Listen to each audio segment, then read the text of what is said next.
How y'all doing? Good evening. Welcome to Cascadia Coast News.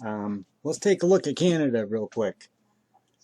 It just seems awfully strange that they're trying to ban guns everywhere. You know, they already did it in Australia. They did it in the UK. They banned semi-automatic firearms in New Zealand. Now now we're going to go to Canada. Now, Canada already has a magazine restriction for rifles. They can't have more than 5 rounds for rifles, and I believe it's 10 rounds for pistols. But let's see what this person has to say up there. We will be moving forward on a ban on assault weapons because we know that weapons designed to kill the largest number of people in the shortest amount of time have no place in our communities. Doesn't that sound like exactly the same thing that they're saying here in America, huh?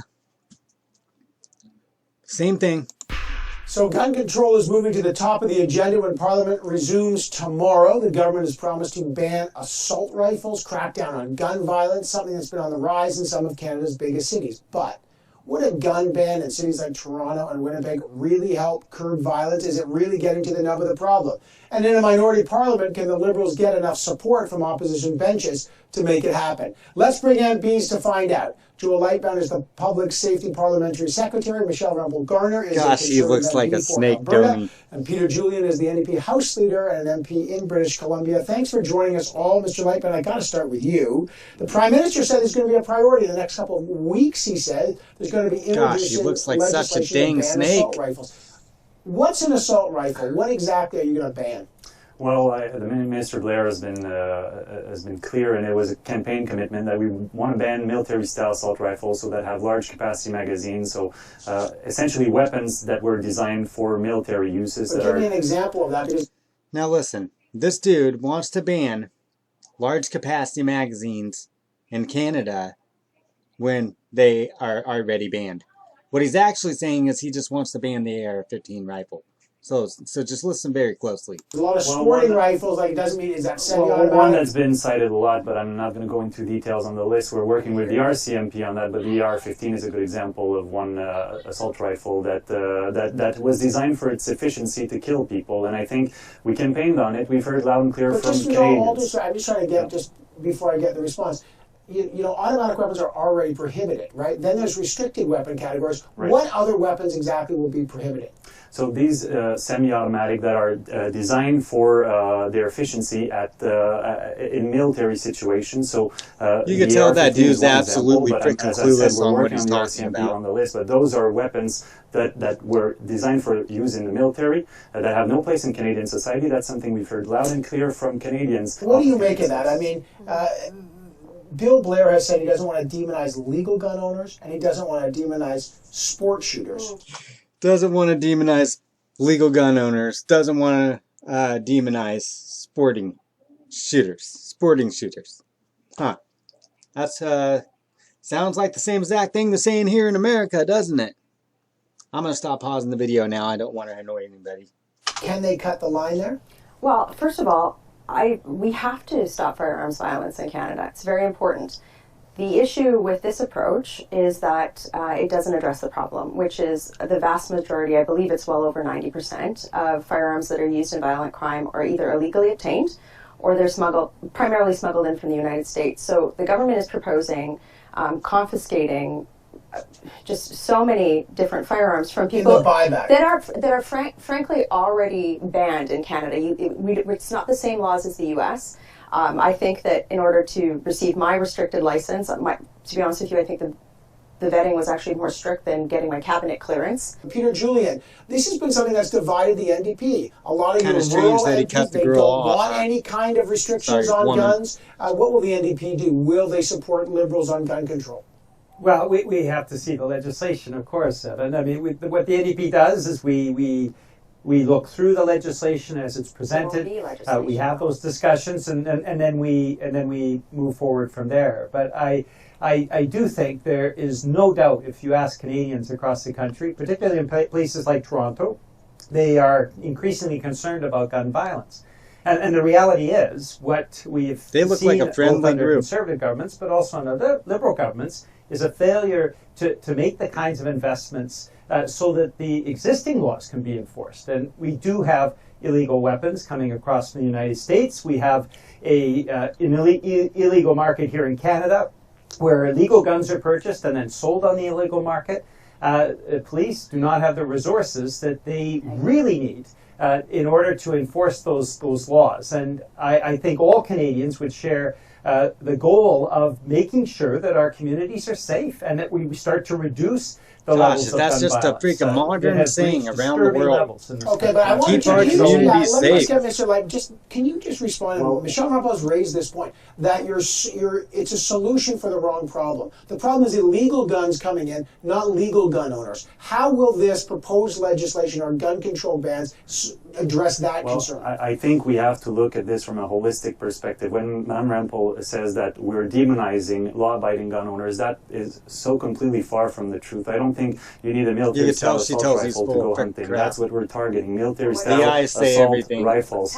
And on the other hand, for law enforcement, so we've given 86 million to CBSA to better protect our borders and prevent gun smuggling across the border.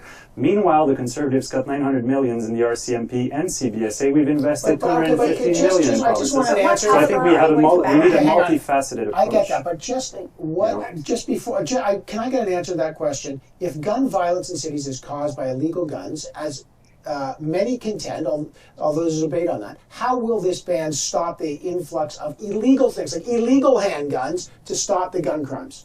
Well, it's part of the solution to ban military-style assault rifle. It's not the only answer to that problem. That's why we're investing in CBSA for the smuggling. That's why we want to put in stricter penalties for illegal smuggling. That's why we're moving forward, investing, giving provinces and to law enforcement. They're arguing as much as our $250 million so that Democrats they can and fight Republicans. gang violence across Canada and cities across Canada. You're about to spend $1 billion+ on confiscation. Why don't you just put that in the RCMP?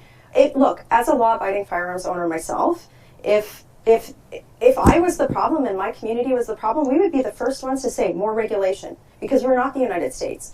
But can you imagine how ridiculous it sounds for you not to be able to answer Evan's question and then say that you're going to spend billions of dollars on confiscation when there's already a ban? How do the Conservatives answer the question that a lot of domestic abuse, suicides caused by people who are legal gun owners, and then in fact that it's not all illegal firearms that are causing death? Cities have rising rates of handgun use. Sure. What is wrong with some kind of gun control in a lot of places in urban centers? A lot of things are wrong with gun control. This dude's a moron. We already have very strict gun control, very strict, some of the most strict in the world. I mean, you can't just go and buy a handgun in Canada. The process for licensing is usually about a year.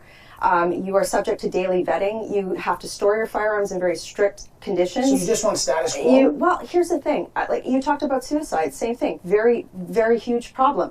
But when you talk about suicide with firearm, we have, tip lines. We have all sorts of checks on the licensing process around mental health. There are so many things that we already have in place that the issue is firearms that are obtained illegally. That's the problem. So any of the major incidents that have happened, when you look at it, these aren't licensed firearms owners and their guns were illegally sourced. So why would we spend $1 billion on this? Mr. Julian. Well, we take no lessons from the Conservatives. They gutted crime prevention programs when they were in power. And the Liberals like to talk about the investments they're making, but the reality is, when you look at the Liberal investments across the country... Yeah, just like the Liberals here in America. It basically means one them. additional police officer can be hired. And when we look at the extent of the growing levels of gun crime, we have to make sure that the investments are made, that we are removing dangerous weapons from the streets, there's no doubt about that, and that we have a thoughtful approach. All right, I got to leave it there. Before we go, though, real quick, a lot of people, since Pierre Poilievre, Ron Ambrose, and Jean Charest are not running, people are saying Michelle Rempel Garner is going to run. Are you considering a leadership race? I am concerned about the fact that Western alienation is not being addressed in Parliament by the Government of Canada. And the base of my party is in Western Canada. They voted for us to give them a voice. I will be making sure one way or the other that is addressed in my tenure in this Parliament. So stay tuned. Stay tuned. Okay, no decision. I got to leave it there. Thank you, Joelle Lightbound, Michelle Rumpel-Garner, and Peter Julian. We will. So, just tell me what y'all think in the comment section about this, about all the gun control going on around the world. They're trying to disarm the civilians of the world. That's exactly what they're trying to do, to bring in a one world government. Like I said before, please check out Agenda 21, UN Disarmament Affairs, and Agenda 2030. Y'all have a great evening, and hit that like button and subscribe if you want to.